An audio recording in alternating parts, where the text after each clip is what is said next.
Welcome to the deep dive. Today we're getting into some really fascinating stuff from the subtle art of not giving a feck. Yeah, we're looking specifically at ideas around suffering, self-awareness, and, crucially, how our personal values shape pretty much everything. Our goal here is to unpack all that, see how what we value determines the problems we face, and, pull out some key insights you can actually think about using. And the source uses these, well, frankly, incredible stories to illustrate the points. Totally. Like this Japanese soldier who didn't know World War II was over for, what, decades? Almost 30 years, yeah. Yeah. And then there are these rock stars, huge success, but feeling like total failures.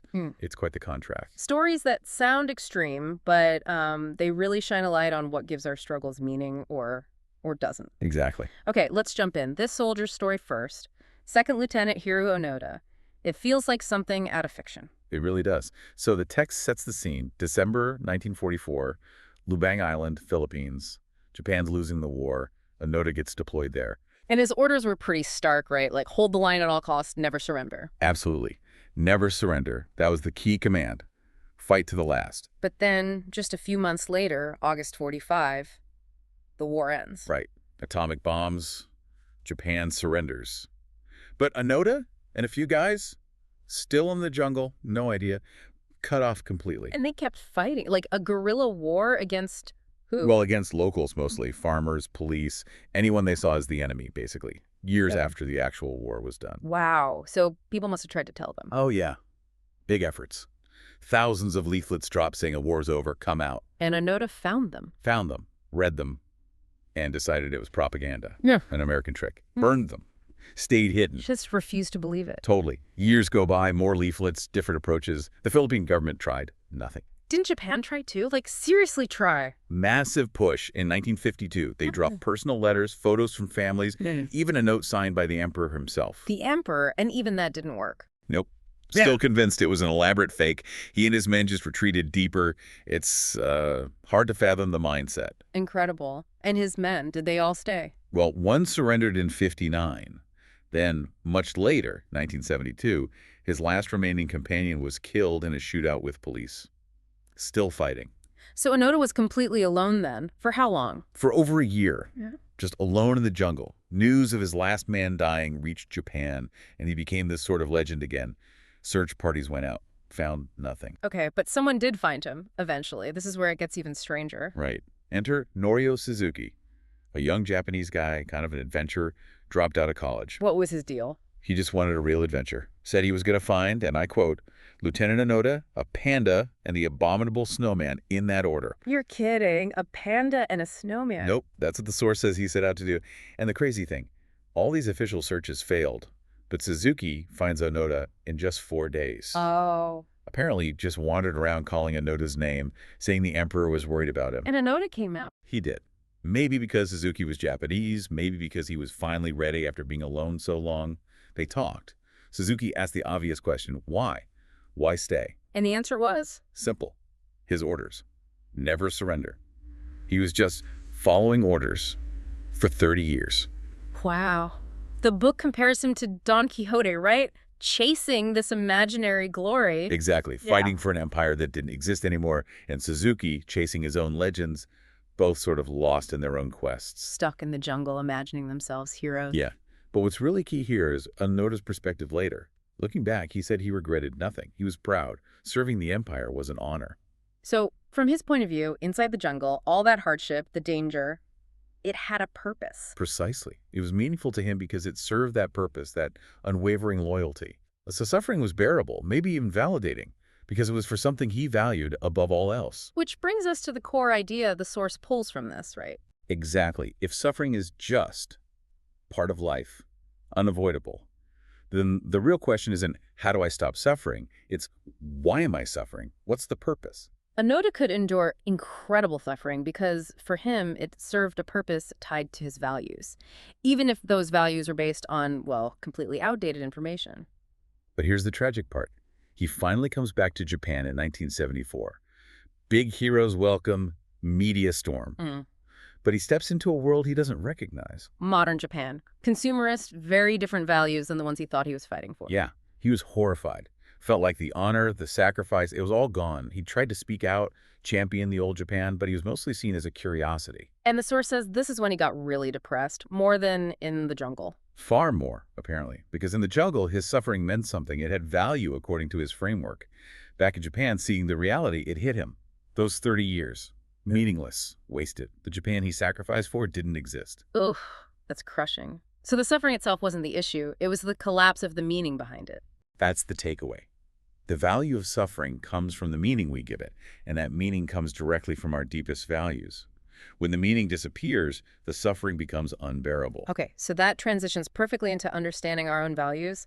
How do we even know what they are? The source talks about this self-awareness onion. Yes, the onion. Good analogy, because peeling it back can definitely make you uncomfortable, maybe even cry a bit. So what are the layers? Well, the first outer layer is just recognizing your basic emotions, like, okay, I feel angry right now, or this makes me sad. Sounds simple, but the source notes a lot of people actually struggle here. Emotional blind spots, maybe taught certain feelings aren't okay.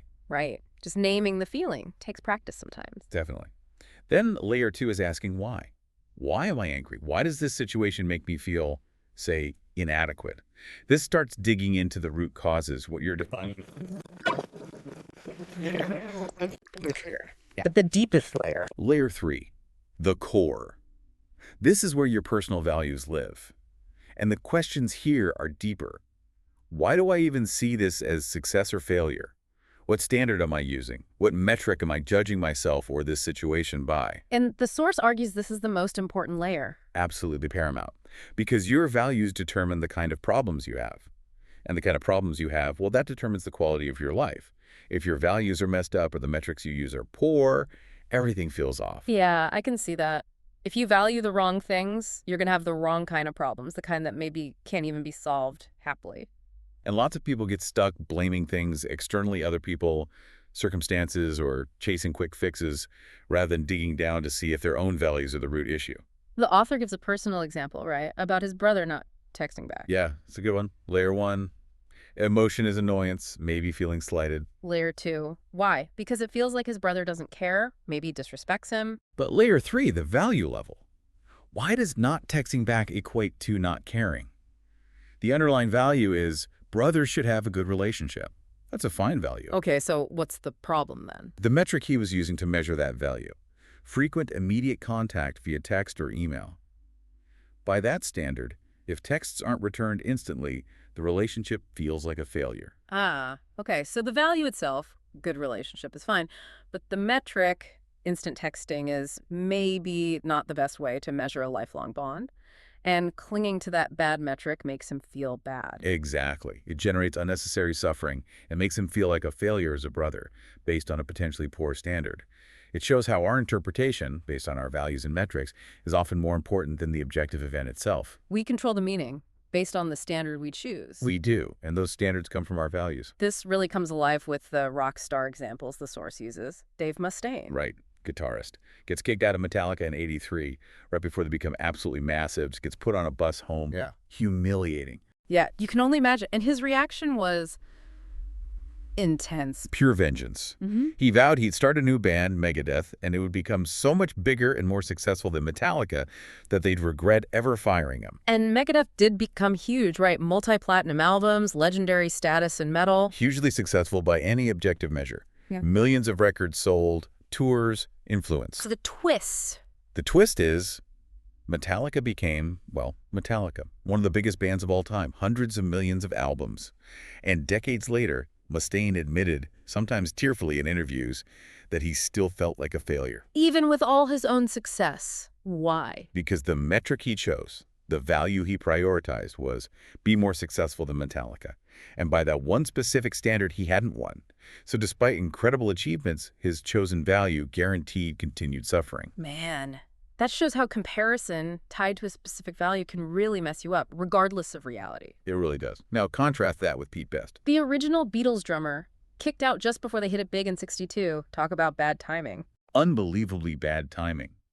And yeah, he struggled massively. Depression, tried to take his own life later on. He didn't form a super band to beat the Beatles. So not a story of professional revenge or redemption in the same way. Not at all. But then Years later, 1994, he gives an interview and says something astonishing. He says, "I'm happier than I would have been with the Beatles." Whoa.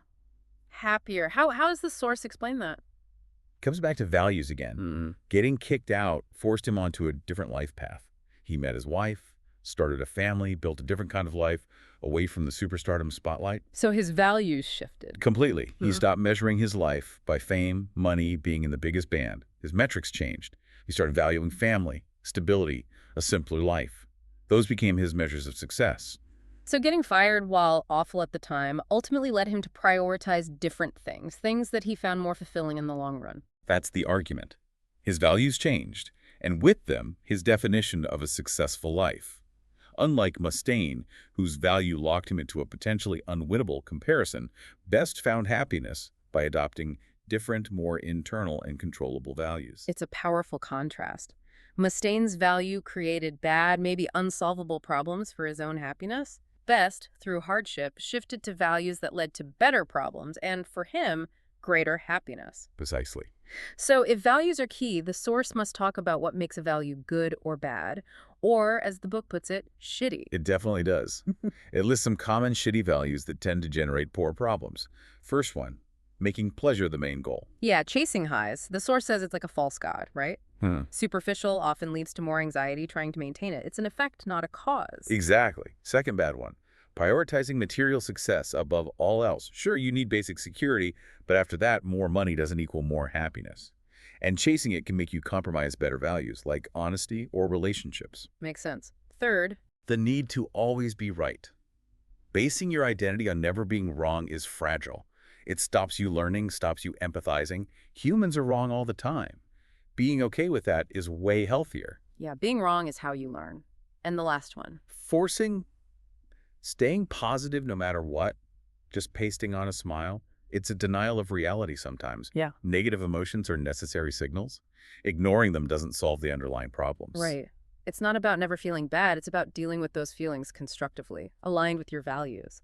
You can't solve a problem if you pretend it doesn't exist because it feels negative. Absolutely. And the source makes the point that the most worthwhile things in life, meaningful work, deep relationships, mastering skills, almost always involve struggle, frustration, even pain. They aren't about constant superficial positivity. So these shitty values are bad because they often involve avoiding or denying the very things, struggle, failure, negative feelings, that are part of a meaningful life. That's a good way to put it. Happiness and fulfillment tend to be byproducts of living according to good values, not the goal itself. Okay, so what are the characteristics of good values, according to the source? 3 things. 1, they're reality-based, grounded in how things actually are. 2, they're socially constructive, not harmful, maybe helpful to others. And 3, they're immediate and controllable, something you can choose to enact right now. Like honesty. You can choose to be honest in this moment. Or curiosity, humility. Exactly. They're internal. You control whether you practice them. Things like creativity, vulnerability, self-respect, standing up for yourself or others. And bad values are the opposite. Pretty much. 1, they might be superstitious or reality-denying. 2, socially destructive. And 3, often not immediate or controllable. They depend on external factors or other people's reactions. Like needing to be the center of attention all the time, or needing everyone to like you, or being rich just for the status. You don't directly control those outcomes. Right. They're often dependent on external validation or circumstances outside your immediate influence. And the key thing about values is prioritization. We all value pleasure or success to some degree. But what comes first when push comes to shove? Which brings us back to Anoda and Mustaine. Their core struggles came from prioritizing values that were, well, problematic. Loyalty to a non-existent empire, comparison to someone else's success. Values that generated decades of suffering or persistent feelings of failure, even amidst objective success in Mustaine's case. Whereas Pete Best managed, or was maybe forced to do a switcheroo, as the source puts it, he reprioritized. Family, simple life things that were internal, controllable, and ultimately, for him, led to happiness. He swapped external, uncontrollable metrics for internal, controllable ones. So the core message seems to be, if we invest our energy, give our fucks based on poor values, we create bad problems for ourselves. Choose better values, focus on things that are controllable and constructive. And you direct your energy towards things that actually improve your well-being. You end up with better problems.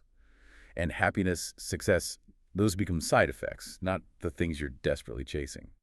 So, self-improvement in this view isn't about chasing positivity or achieving specific external goals necessarily. It's about choosing better things to care about. It's about prioritizing better values, which leads to better problems. And better problems lead to a better life. That's the argument. The quality of your life is determined by the quality of your problems, which flows directly from the quality of your values. It definitely makes you pause and think about, the everyday things that stress you out or make you unhappy. What underlying value is driving that feeling? It's a really potent lens. So maybe the final thought for you, the listener, is this. If self-improvement really boils down to choosing better values, what uncomfortable truth about your current values might you need to face to change the problems you keep running into?